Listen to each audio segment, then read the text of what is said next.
అందరికీ నమస్కారం. Welcome to Bharati TV. White హౌస్లో ఇద్దరు దేశాధినేతల మధ్య ఫైట్ ఏదైతే ఉందో వరల్డ్ని కంగారు పెట్టింది. ఇక్కడ చూస్తే ట్రంప్, మరోపక్క జెలెన్స్కీ, వీళ్ళ మధ్య జరిగిన ఫైట్ ఎందుకు జరిగింది, దీంట్లో తప్పెవరిది, ఈ విషయాలు మనతో మాట్లాడటానికి, దీని మీద విశ్లేషణ అందించడానికి దుర్గాప్రసాద్ మాస్టర్ గారు ఉన్నారు. మాస్టర్ గారితో మాట్లాడదాం. నమస్కారం దుర్గాప్రసాద్ గారు. నమస్కారం రాధాకృష్ణ గారు. సార్, చూస్తే ట్రంప్ వర్సెస్ జెలెన్స్కీ ఫైట్ చాలా రసవత్రంగా, మీడియా ముందున్నారు. నువ్వెంత అంటే నువ్వెంత, నువ్వెంత అంటే నువ్వెంత అంటే ఉక్రెయిన్ జెలెన్స్కీకి అంత ధైర్యం ఎలా వచ్చింది ఏంటనేది కూడా మొత్తం అంటే మోడీయే ఇక్కడ కంగారు పడతారు, ఆయనతో కొంచెం జాగ్రత్తగా ఫ్రెండ్లీగా ఉంటుంది ఇండియానే. బట్ ఉక్రెయిన్ లాంటి చిన్న దేశం అమెరికాని అసలు లెక్క చేయట్లేదు. ఏంటి సార్ కారణం? ఉక్రెయిన్ సంవత్సరం జెలెన్స్కీ ఉన్నాడు కదండి, అతను ఒక అంటే హాస్యం, ఒక హాస్య యాక్టర్, అంటే కమెడియన్. అటువంటిది ఒక నిజ జీవితంలో పెద్ద సీరియస్ యాక్టర్ అయిపోయాడండి. ఇక్కడ రష్యాతో గొడవ పడ్డాడండి. చాలా లక్షలాది మంది ప్రజలు చనిపోయారు, చాలా ఇబ్బంది పడ్డారు.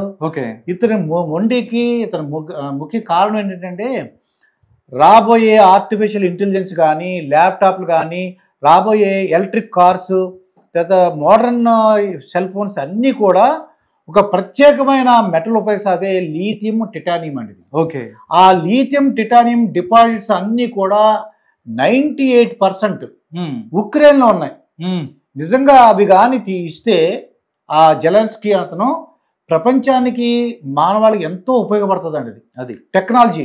అలాగే టర్బైన్స్, అంటే మనకి టర్బైన్స్ ఉపయోగించి, మనకి అంటే విండ్ టర్బైన్స్ ఉపయోగించి ప్రొడ్యూస్ చేస్తారు ఎలక్ట్రిసిటీ. దాంట్లో కూడా ఇవి కూడా ఉపయోగిస్తారు. ఈ ముడి పదార్థాలు, దీన్ని రేర్ ఎర్త్ ఎలిమెంట్స్ అంటాం. ఈ రేర్ ఎర్త్ ఎలిమెంట్స్ యొక్క డిపాజిట్లన్నీ కూడా ఉక్రెయిన్ ఉండటం వలన ఈయన రష్యాను ఎదిరించగలుగుతున్నాడు. అంటే హార్ట్ లాంటిది అనమాట అండి. అంటే ప్రపంచంలో రాబోయే టెక్నాలజీకి హార్ట్ లాంటిది ఏదంటే ఉక్రెయిన్. అది తనకు తెలుసు ఆ విషయం. అందుకే వీళ్ళు ఏం చేస్తారు, మంచిగా ట్రంప్ ఏం చేశాడంటే చిన్న మీటింగ్లా పెట్టాడు.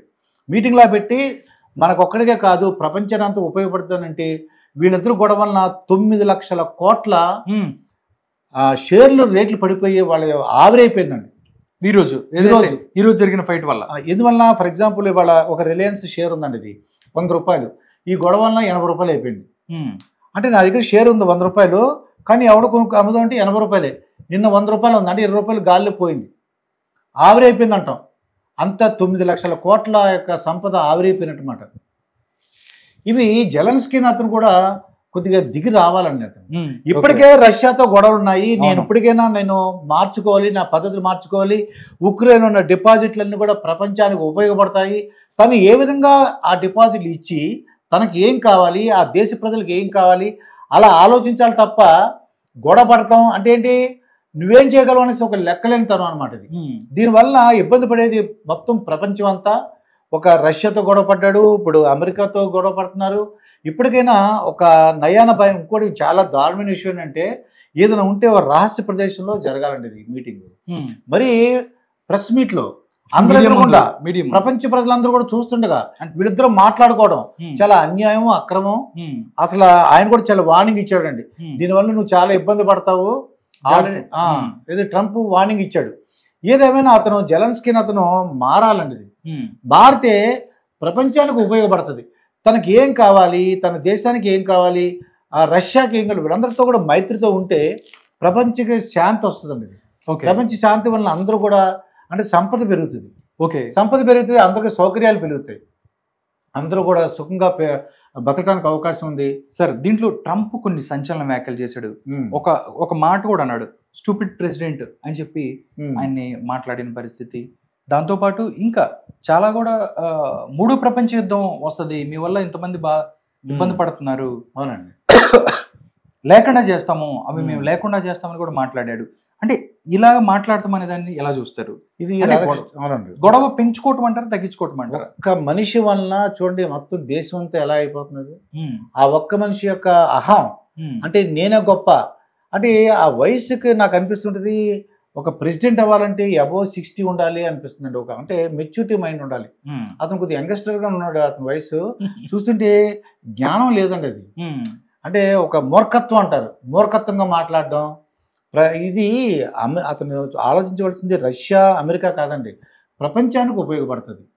అడ్వాన్స్ మొత్తం మన దేశ మొత్తానికి బడుగు బలహీన వర్గాలకు కానీ అటువంటి వాళ్ళకి కూడా, అంటే పూర్ పీపుల్ వీళ్ళందరూ కూడా మనం హెల్ప్ చేసిన వాళ్ళు అవుతాం. టెక్నాలజీ వస్తుంది, ఆర్టిఫిషియల్ ఇంటెలిజెన్స్ వస్తుంది.